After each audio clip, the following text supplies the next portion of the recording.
sebelum TikTok Cash ini sebetulnya telah ada aplikasi sejenis dengan skema bisnis yang mirip. Apa saja mereka kami bahas untuk Anda pada pagi hari ini. Fenomena nonton video dapat uang begitu. Sebelum saya menjelaskan ini, saya ingin menjelaskan terlebih dahulu sebetulnya bagaimana potensi market digital Indonesia ya. Kita punya 170 juta pengguna internet aktif begitu di Indonesia. Ini menjadi aset yang sangat penting begitu bagi bangsa Indonesia. Bahkan bisa dikatakan jika sebuah perusahaan startup misalnya atau perusahaan rintisan ingin memenangkan market atau pasar di Asia Tenggara, ia hanya harus menangkan pasar di Indonesia karena pengguna internet kita yang sangat besar. Tapi ini juga memberikan sebuah ancaman. Seperti apa? Kejahatan siber. Kejahatan siber bagi para penggunanya yang tidak terliterasi dengan baik terkait dengan keuangan digital. Kalau terkait dengan keuangan digital sendiri, ada yang namanya money game. Nah, money game ini yang sedang ramai diperbincangkan karena money game ini menganut skema Ponzi. Nanti kita akan bahas lebih jauh terkait skema Ponzi ini, tapi saya akan jelaskan terlebih dahulu aplikasi-aplikasi yang memberikan penghasilan kepada para penggunanya hanya dengan menonton iklan ataupun video yang sedang ramai diperbincangkan saat ini, yaitu TikTok Cash. Nah, ini dia. TikTok Cash saat ini sudah memiliki anggota 500.000 orang. Mungkin saja lebih saat ini begitu ya. Namun TikTok sendiri, TikTok merupakan anak perusahaan dari ByteDance begitu, sudah mengeluarkan pernyataan bahwa tidak memiliki keterkaitan atau tidak berhubungan sama sekali dengan TikTok Cash. Jadi sudah ada pernyataan resmi dari TikTok bahwa tidak ada hubungan dengan TikTok Cash ini. Jadi harus diwaspadai begitu ya. Kemudian bagaimana cara para anggotanya ini bisa mendapatkan uang atau pundi-pundi rupiah? Hanya dengan memfollow akun, like, dan nonton video TikTok saja begitu. Ini dikatakan bahwa dengan memfollow akun, like, dan nonton video TikTok ini akan langsung berhubungan dengan internet selebriti begitu. Jadi dikatakan di sini dengan berhubungan dengan internet selebriti ini akan memberikan suatu hubungan yang mutual atau win-win solution antara para penonton anggota ini dengan para internet selebriti ini yang grafik atau traffic TikToknya akan melesat naik karena banyak yang nonton. Kemudian anggota juga harus membayar biaya pendaftaran. Nah, ini dia. Biaya pendaftaran dan terdiri dari tingkatan level. Ini saya akan bahas ya. Semoga saya membahasnya ini tidak menjadi sebuah promosi, tapi ini sebagai sebuah langkah precaution bagi Anda semua begitu ya. Bahwa ada indikasi yang ditemukan oleh Satgas Waspada Investasi OJK begitu, ada indikasi TikTok Cash ini menganut pola Ponzi yang dilarang oleh pemerintah Indonesia, oleh OJK begitu. Jadi untuk tingkatan levelnya ini sendiri terdiri dari beberapa level, mulai dari magang sampai ke pengawas. Nah, ini levelan-levelan yang bisa diambil oleh para anggota TikTok Cash ini kemudian untuk mendapatkan pundi-pundi yang lebih banyak lagi. Dan jaraknya di sini dari magang sampai ke pengawas, jika ingin naik atau upgrade tingkat harus membayar dengan nominal 89.000 sampai dengan 15 juta rupiah. Nah, nanti kita akan bahas terkait dengan penambahan biaya untuk upgrade ini karena terindikasi Ponzi oleh Satgas Waspada Investasi OJK. Saat ini masih terus diselidiki oleh OJK terkait dengan TikTok Cash ini. Karena kalau nantinya terbukti melakukan skema Ponzi ini pasti akan merugikan para anggotanya yang sudah menginvestasikan uang cukup besar begitu untuk TikTok Cash. Sebelum TikTok Cash sebetulnya sudah ada aplikasi serupa begitu yang menerapkan skema ini dan sudah dinyatakan dilarang atau ilegal ya. OJK sudah menyatakan bahwa VTube ini adalah aplikasi yang ilegal atau dilarang untuk ditransaksikan atau digunakan di Indonesia.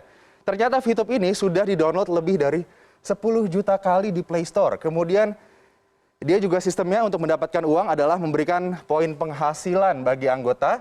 Kemudian diperbolehkan transaksi jual beli poin antara anggota. Mendapatkan referral point jika berhasil membawa anggota baru. Jadi kalau misalnya Anda berhasil skemanya seperti member get member gitu ya. Jika Anda membawa member baru kepada VTube ini, Anda akan mendapatkan poin dan kemudian poin itu nanti akan bisa dirupiahkan ataupun nanti ya dirupiahkan karena satu koin VTube ini senilai $1 atau sekitar 14.000 rupiah begitu ya. Dan kemudian ini daftarnya gratis, harus perpanjang, mau hasil lebih Anda harus upgrade dan ini sudah lagi-lagi dilarang atau ilegal, dinyatakan ilegal oleh otoritas jasa keuangan. Kemudian ada juga yang baru saja ditemukan oleh OJK, yaitu Vito. Vito ini sama, hanya menonton iklan minimal 1 kali, maksimal 100 iklan dalam sehari. Kemudian durasi iklannya itu 20 detik, pengguna dibayar Rp3.000 per iklan dan bonus akan dikirimkan langsung ke rekening pengguna. Tidak ada misi khusus dan referral, karena biasanya Anda harus menyelesaikan suatu misi tertentu di suatu level untuk mendapatkan rupiah atau bisa memonetasi uang ataupun poin di akun aplikasi digital ini, begitu ya. Ini juga masih diselidiki oleh OJK. Sebetulnya selain 3 aplikasi tersebut sudah banyak aplikasi lainnya, begitu ya, yang terindikasi menerapkan skema Ponzi atau piramida. Dan sebut saja like apps seperti yang dulu, begitu ya. Tapi skema Ponzi memang skema yang sudah lumrah, sudah banyak diperbincangkan, begitu, terkait dengan bagaimana member get member, kemudian member awal mendapatkan keuntungan paling tinggi, kemudian member paling bawah mendapatkan ciong atau kerugian karena tidak mendapatkan penghasilan, begitu. Kita ingat saja kasus, let's say, First Travel yang sempat heboh, kemudian juga ada Miles, begitu ya. Ini 2 kasus yang sempat menghebohkan Indonesia dan terindikasikan juga menerapkan skema Ponzi bagi para anggotanya. Dan kita juga sudah punya undang-undang, yaitu Undang-Undang Nomor 7 Tahun 2014 terkait skema Ponzi. Ini yang menyatakan bahwa skema Ponzi atau piramida ini adalah sistem kegiatan usaha yang memperoleh keuntungan bukan dari hasil penjualan barang. Ini yang harus digarisbawahi. Jadi Anda harus hati-hati jika ada suatu bisnis yang menawarkan Anda penghasilan tanpa ada penjualan barang. Di sini skema Ponzi memfokuskan kepada memanfaatkan peluang keikutsertaan mitra usaha, terutama dari biaya partisipasi orang lain, begitu. Jadi tidak mengutamakan bagaimana penjualan produknya, kualitas produknya, tapi mengutamakan bagaimana agar membernya bisa merekrut member-member lainnya, kemudian bisa mendapatkan keuntungan dari biaya yang dikeluarkan oleh member itu, begitu. Jadi intinya piramida begini, yang paling atas akan selalu mendapatkan pundi-pundi uang, begitu. Tapi nanti yang paling bawah, mereka yang menyetorkan uang ke atas, begitu, saat nantinya sudah tidak ada lagi orang-orang yang menyetorkan uang ke atas, tidak ada lagi member, begitu, ataupun sudah terbukti menyalahi aturan, begitu ya, yang di bawah inilah yang akan dirugikan. Hati-hati. Berikutnya adalah ciri-ciri investasi bodong. Nah, ini dia, agar Anda tidak tertipu, begitu ya, dengan investasi-investasi yang menawarkan imbal hasil yang cukup besar dengan waktu yang sangat cepat. Nah, imbal hasil tidak masuk akal dan tidak logis. Tadi juga sempat dijelaskan bahwa imbal hasil saja untuk obligasi dan lain-lain, let's say 5% atau 6%. Tapi aplikasi-aplikasi digital yang bisa menonton iklan dan mendapatkan uang itu, imbal hasilnya bisa 30 sampai 40%. Ini 5% sampai 6% 1 tahun ya.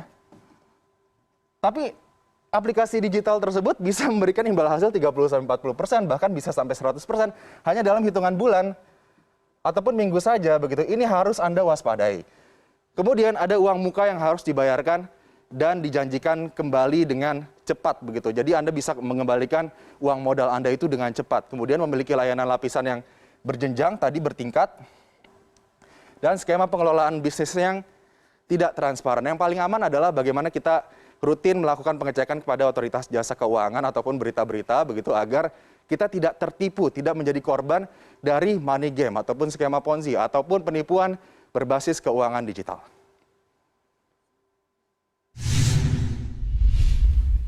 Pertamina merilis obligasi global sebesar 1